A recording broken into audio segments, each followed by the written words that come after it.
Hi, I'm Lindsay, host of the Live Like Eden podcast. What do you do when your whole life flips upside down?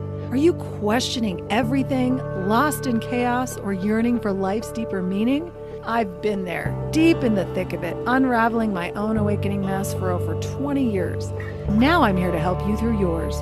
I share no-nonsense weekly wake-ups, cutting through the ego's illusions to wake you up to your own spiritual wisdom. No mountaintop bliss needed here, just practical tools, insights, and real-life experience to save you time. Plus, a much-needed laugh when we're all losing it. Let's dive into this fresh new episode.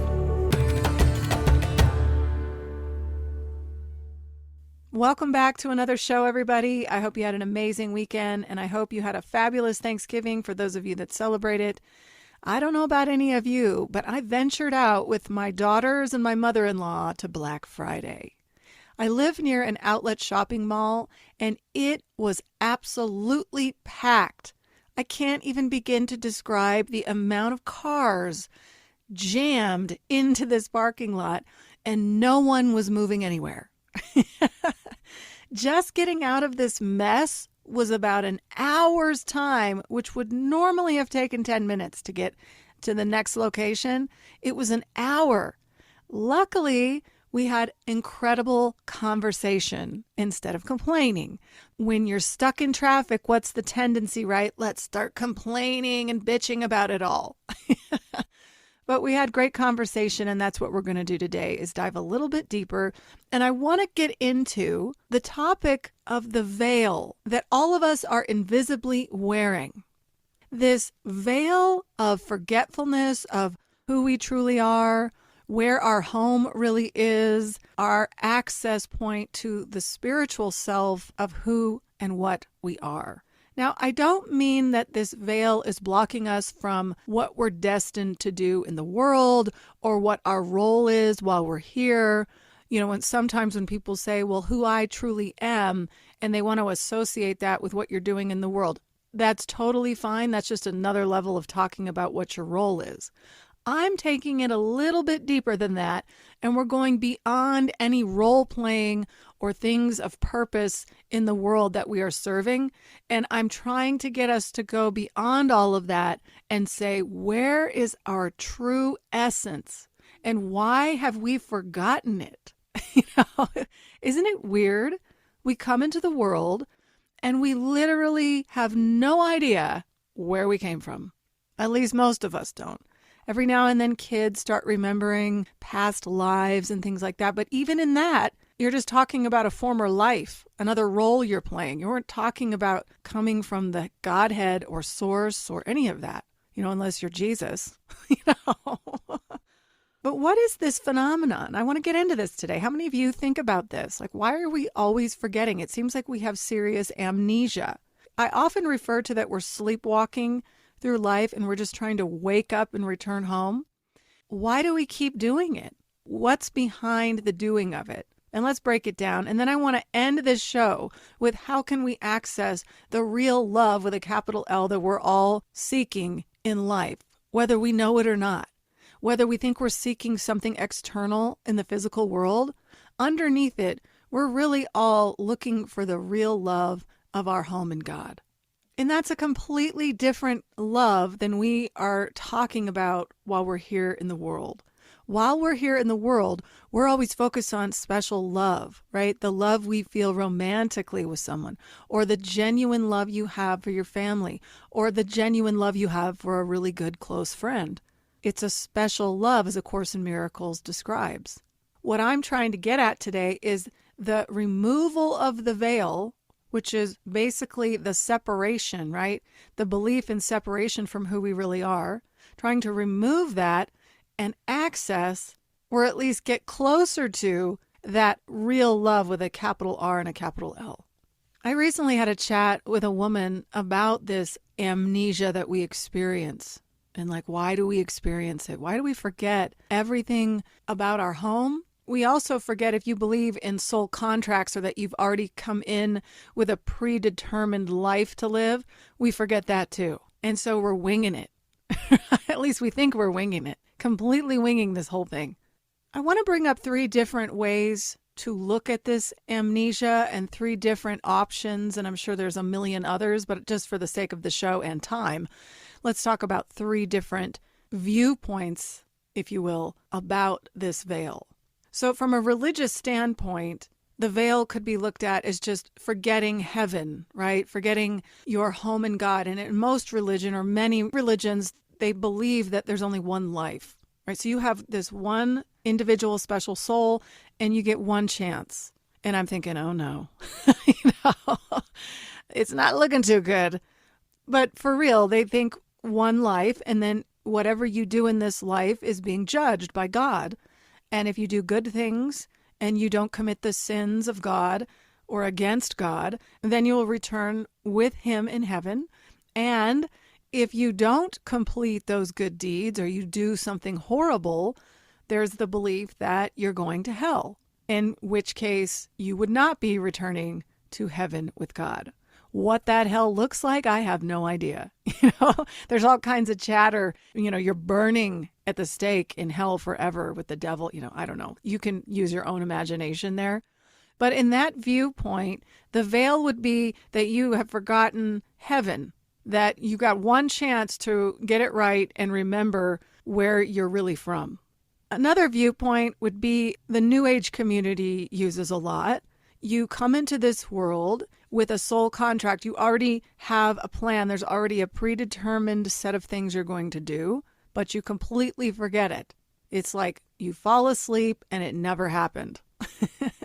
And you wake up in the world and you're doing your thing, but you completely forget about your role, where it's leading you. And you also forget your home. In fact, in all 3 of these viewpoints I'm going to present, all 3 of them, we forget our home. We forget who we are in God, or whatever source energy, whatever terminology you like to use it. Because there probably is no such thing as language in that realm. So whatever works for you. But in all 3 of these viewpoints, we forget home. And then we're doing our thing here. The constant reincarnation story, where a lot of people will say things like, well, consciousness is just expressing itself in another form. Just because? I don't know why, but that's the reason. They'll just say, well, it's just constantly expressing itself. God is extending itself in another form as you. And it just keeps doing this over and over and over again. Maybe that works for you. Just the continuing of life over and over and over. But in that theory, again, there's still this veil that we've forgotten where we came from. Now, the third viewpoint I want to go over is from A Course in Miracles. The Course in Miracles says we simply believe that we're separate from God. It's a very strong belief. And because that belief is so strong, and we were so afraid and incredibly guilty about believing we were separate from God or the source, that the ego, which is the Course's explanation for the split mind, that the ego created and projected out a world so it wouldn't have to go home and suffer the wrath of God. So now the ego is projecting this universe, this world, and it's put a huge veil of separation between who we think we are here and who we really are in our home in God. So that veil is there also. And all of these veils seem to represent separation from source. Much like when you're getting married and women, traditionally speaking, who wear the white gown and the large dress and the train and the veil over you as you're walking down the aisle as a form of separation. And then when you get up to your groom, you lift the veil and now you see each other and you become one. I mean, it's kind of symbolic when you think about that act. And marriage in and of itself, the concept of marriage and uniting, the religious context of marriage is that 2 become one. You can look at these things as symbolically, and it doesn't have to be marriage. It could be a relationship with anyone. Any kind of relationship, doesn't matter. That 2 minds join and realize their oneness. It's a symbol to go beyond the veil. I don't think many marriages do that. But, we still live individually in the world. We still have problems. We still see each other as separate selves and separate beings. So the veil seems very real, doesn't it? So all 3 of these veils of separation, religion, kind of the spiritual New Agey approach, and A Course in Miracles perspective, leave a question in our minds. And that question is, okay, well, they all share this, right? Whether you believe in one or the other or none of them doesn't matter. But they all share this same kind of forgetfulness that we don't really know where we're from. And I mean, even look out in the world in science and everybody's always questioning where did the universe start? How did we get here? Nobody really knows. People might think they know, they theorize about what they know, but does anyone really know for sure? Like, can anybody listening, can any of you really say, I know exactly where I came from and I know my mission and I know that I'll return there? I mean, I don't know. My mind just blows open and says, I don't know. I'm just remaining open to being guided to wherever that path leads, because it seems that the small mind doesn't know. It likes to think it knows, right? This small ego mind loves to think it knows everything about everything.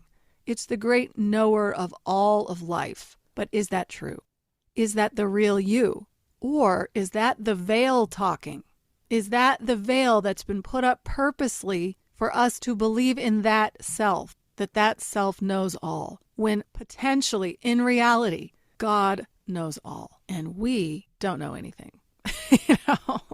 That's very humbling. Can be devastating for some people too, but it's also very liberating. It's like, wow, I could stop needing to know everything about everything and just be. I mentioned it last episode when I was talking to Jules about midlife crisis and transforming that so-called crisis into something deeper. And this veil that we're talking about today is the same thing. What is this veil symbolizing?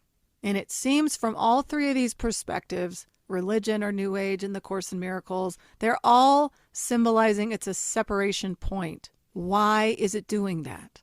The religious viewpoint that God cast us out of the kingdom, put us through trials and errors to earn back his love, so we act a certain way. And if we do all those things, then we earn his love again and we earn access into the kingdom. That seems to be just a very general way to say it.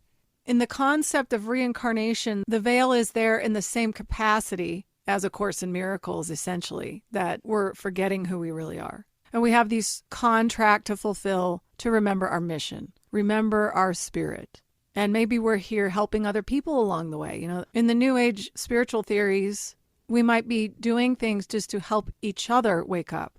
So whatever we've committed to do here is more of a joint venture. It's not necessarily just an individual one. It's that we're all here kind of waking each other up. But in that realm, I never hear much about why the veil is there. It's just there. I don't hear the explanation for why. There's only because we have to continue our lessons in this earthly plane to wake up, and we keep doing them until we get it. That's kind of the explanation.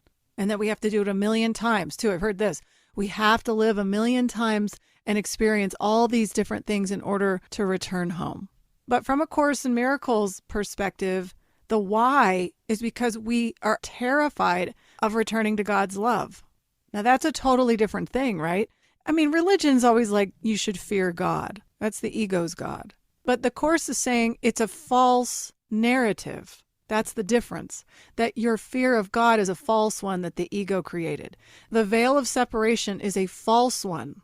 That it's not true. That the concept of separation in A Course in Miracles is not there. It doesn't even exist. But to us, because we're believing in this identity and we're believing it in our minds, that veil of separation is very, very real. And we couldn't even fathom, and it's on a very deep subconscious level, that the veil is present so that we don't have to feel our fear of what God will do if we return. That's a really deep concept in A Course in Miracles, but that's the reason behind it, that we're too afraid to go home.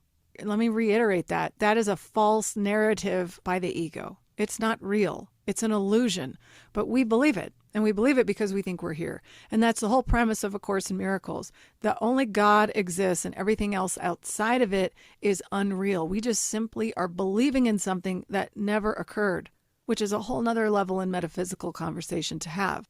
But at least A Course in Miracles does give us the why.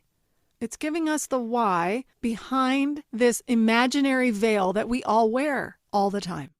Doesn't that seem kind of heavy for us to walk around with this imaginary veil keeping us from the reality and the truth of who we are. It seems like we're all hauling around this energetic, stagnant heaviness for lifetimes. That's how it seems. Like even thinking, oh, let's keep doing this over and over again. It's almost like every time we relive another life, it's like we're disconnecting from source even more. You know how when you fall asleep at night, have you ever had a dream where you were dreaming in the dream? I mean, how crazy is that? Think about our waking state. And from A Course in Miracles perspective, our waking state, we are sleeping. We're sleepwalking. We're sleeping through life. We think it's real. The Course is saying, no, that's not true. But then in this reality, we go ahead and project that we need to sleep even more, right, to keep the body going. So we have to go through 8 hours of sleep a night, fall deeper into the trap. And then in that dream, you could have another dream, a dream of a dream of a dream. Do you see where I'm going with this? How that mind will just keep fragmenting off and separating itself? Think about it for a minute. Just like the Big Bang went poof and everything fragmented off 1 trillion times over. And think about in your own imagination, in your own mind, how much we can separate and fragment off on a daily basis, including in our sleep. And the symbolism there is really key, because if you think of the world as a symbol more than anything at all, to me, sleeping is a symbol. Now, obviously, we need to sleep. I'm not suggesting never go to sleep. Obviously, sleep is critical for the body to feel sound. I'm looking at this symbolically. Isn't it interesting that we created a need to continue to sleep? Like it's essential for all life here to sleep, which I've always found kind of weird. Like we sleep half of our life away, it seems like. Like, what are we doing in that time? It's so strange. It reminds me of the movie Avatar, where you literally get in your little bubble and you imagine that you're in another type of body and you're seeing it, right? That's the same kind of thing here. It's almost like we're projecting. The mind is projecting bodies, and then we're doing it over and over again. And then we're sleeping and constantly running away from what seems like the truth with a capital T, who we truly are. So how do we about face? How do we turn this ship around and realize that we're really seeking real love? We're not really wanting continued separation, even though we're stuck in a cycle and a pattern that says otherwise. We're stuck in the veil. And how do we go beyond the veil? How do we get there? And the first thing that we need to realize is that we're sleeping. That's the key. Like we recognize that this is not what we think it is. There has to be more than what my eyes are showing me. And now I'm willing to remain open to unlearning, right? Or deconditioning this whole thing. Because if we've gone on a path away from source or away from God, or away from home, and we're out there continuing to project and fragment and go further and further away. Think of how they explain the universe to us. Whether or not this is true, who knows? But think about it. If they're explaining that the universe is an infinite extension, right, in all directions, A Course in Miracles would say that's nothing more than the ego's need to continue to create something outside of reality. So you can apply that to your own path. The more that I want to separate myself from everyone around me or disconnect, blame everything external on why I feel the way that I feel, I am keeping the veil solid. It is so solid. But when I shift myself into a different viewpoint, when I shift out of that thinking with the small ego self, and I say, I am now open to be guided and unlearning this entire thing, and I'm willing to listen to spirit, to source, whatever terms you want to use, your veil will start to thin. Instead of the veil being comprised of concrete, like a heavy, heavy wall, it is now thinning and eroding and becoming sheer. So it's almost as if you can start to access what else is available to you. And I do not mean what is available to you in the physical world of form. I mean what is available to your mental decision-making self, that you are now open enough to realize there's another way to see this entire life. And I can do that right now. So the first thing to do is recognize that you're sleeping, that I don't know what I'm looking at. I think I know, but I don't know. So you're going from thinking you know everything about everything and suddenly flipping that on its head and saying, I actually don't know why all this is happening. I don't know where I came from. I have no clue about any of this. And you're flipping that. And now the veil is starting to become a little bit lighter. Some of those falsehoods and illusions are fading and falling away.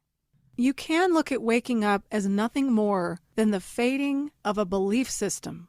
Because if everything's truly happening in the mind, and the world of form and the world of bodies is simply a last manifestation point of the mind, right, running away from the source, then it is necessary for us to return to the mind in order to fix it. As A Course in Miracles says, the only way to fix the error is to go back up into the mind and correct it where it originally happened. And all it was a belief in separation. It wasn't that there was a thought of it, it was that we believe it. So the power of belief is huge. And when you start opening yourself up and allowing yourself to question, to undo the things that you thought were true, or just allow them to unfold and look at them, inquire about them in yourself, then you'll realize that the veil is now lightening. You're beginning to see through the illusions of this crazy thought system that our ego has created and that we've believed in. And all it is simply recognizing that we believed in it, but we don't have to. And we can always change what side of the mind that we are working on or working with in this moment. Not in the future, not in the past. The only time ever to do this is right now. You can always do it right now. That's the only time it will ever happen, right? When you think about it, is in the now moment that you're in. You can have access to seeing another way. That I don't have to believe in separation. I can see that I made an error, but that error can be corrected if I choose to be guided by the spiritual self, the one that's guiding us back home. Not the self that's leading us further and further astray into making more and more roles and stories and all the things of the world. It's like flipping it upside down. The entire world is just flipping it upside down on its head. And with each new realization that you have, you are getting closer and closer to that love of God, which is that love that none of us truly know what that is. We're not there. We're in this separated world. But the more and more we drop the belief in it, the more we remain open, the more we lighten the load, and the veil starts to become a little bit lighter, becoming sheer almost to where we can almost touch beyond the veil, is when you'll start freeing your mind. You'll start feeling liberated again. And there's a curiosity in that. There is a beauty in that. There's also a point where it might be frightening, because when you're losing what you thought to be true, it can be devastating. And I've said this many times, but it can be. And you feel like your whole world is shattering and crumbling beneath you. That's part of it.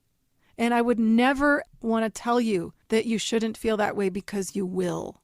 That's the normal part of the process. If you didn't go through something like that, I'd wonder what that was about, right? How can you not feel the devastation of losing what you thought to be true from the identity? We're so attached to who we think we are. It's going to be very natural that there will be a grieving process, a grieving of the loss of self. That will be a very normal thing. A devastating and difficult period, yes. An unsettling period, yes. But once you've completed that process or you've gone through it, the doors start opening wider and you become curious and you're kind of leaning into it more and more. You're wanting to become that spiritual self and feel the real love of our true home in God. Not this specialness love and special hate that constantly goes on in this world. We're yearning for something deeper. And just like having a fabulous conversation with my daughters and my mother-in-law, in the traffic of the chaos of the mall, leads us to something deeper. And that's exactly what happens every day in this world, right? Every day there's some sort of chaos, whether it's in your immediate world or somewhere in the world. Those are signals to say to yourself, I don't want to be in this chaotic frame of mind anymore. I can still go through all of these roller coasters, but I can do it free of insanity. I can do it with a wiser teacher like Spirit. I can do it with something else other than the madness of the world. I can choose peace. I can choose peace anytime I wish. And I acknowledge that all I've been doing is craving more insanity instead of honoring and seeing beneath the surface on that subconscious level the real love that each and every one of us is really craving. We're just sidetracked with the conscious level of the madness of the mind, continuing the separation, continuing to strengthen the veil. When Spirit is asking us exactly the opposite, lighten the load. It's not what you think it is. Be open to unraveling, to the undoing of the identity, so that we can all return and feel the love that we truly are. The practical things to remember are things like we're sleeping. That's all. We just are sleeping ourselves into a separation game. Number 2, being open to that there's another way to be. There's another wiser teacher, and that's our spiritual self that's guiding us home to real love. And you can access that anytime you wish. It's an awareness in you that knows you have a choice. And even if you choose to continue the separation game, that's okay. You know it. So there's no need to beat yourself up. There's no need to seek perfection, because all that is required is that you see it. I'm aware. Even if I can't undo it right now, even if I can't stop myself in all these cycles of believing in all this stuff, I at least know that I'm doing it. And that's huge. That is huge. So honor that if that's where you are and nothing else is changing. That's a great place to be. And then eventually, over time, the more you put your attention toward choosing another way, the easier it becomes. And then you smile a little bit more. You laugh a little bit more because you're not taking it so seriously all of the time. There's a time and a place to be serious, 100%. But there's also this subtle joy and humor inside all of us that's simply smiling in the background upon a world gone mad. At least that's how I feel. And if you're listening to the show, I'm taking a wild guess and saying you might have that little smirk and smile on your face too. So I hope this conversation and discussion helps you understand the veil, like why it's there. And A Course in Miracles tells us why it's there. We're simply afraid of the real love of God. But in all 3 of those viewpoints, religious, New Age spirituality, or the Course, there's the veil. There's this big blockage of separation between something greater than ourself. So in that, it's all united. And you can just remember very simple things to start thinning the veil. And you can ask Spirit for help in doing that. Because all the tools you need in the world are with you. It's about building your own unique relationship with your spiritual guidance, your spiritual team, whatever you want to call it, the Holy Spirit. But there is a messenger of God that is here to help wake us up and return home. So however you build that for yourself is personal to you. It doesn't have to be any certain way at all. I hope this helps you. I also wanted to mention I have a new guide. It's free on my website. You can just go to livelikeeden.com and download it. And it's Busting the Bliss Myths. And it's just 5 simple ways to help you wake up. It's things that you can apply in your daily life. There's little prompts, writing prompts. It's very simple. And that's the whole point. It's not complicated. It's just simple, subtle shifts that will help you in your daily life. Start breaking through the veil. Start breaking through that concept and belief that's so strong in all of us about separation. I do want to mention next week, I've got a great guest who's going to be talking about grief I know through the holiday season, it can be very difficult for those of you that have lost loved ones. I know this is a tough time of year. So I have a couple of shows coming up to help you navigate this time, and I hope it really helps you out. So stay tuned for the next couple of weeks, and I hope it brings you some peace throughout this very difficult time that I know happens for many of you. Thanks for being here today, everybody, and I look forward to seeing you next week. That's it for today's show. Thanks so much for listening. If it resonated, please share, follow, and drop a review with your takeaways. It really means a lot. Visit my website at livelikeeden.com to subscribe for weekly reminders and blogs, or sign up for a free 30-minute consult to explore one-on-one guidance sessions if you're really struggling in Awakening's darkness. Take my Awakening quiz to get a personal podcast playlist that meets you exactly where you're at. See you next week for another deep dive.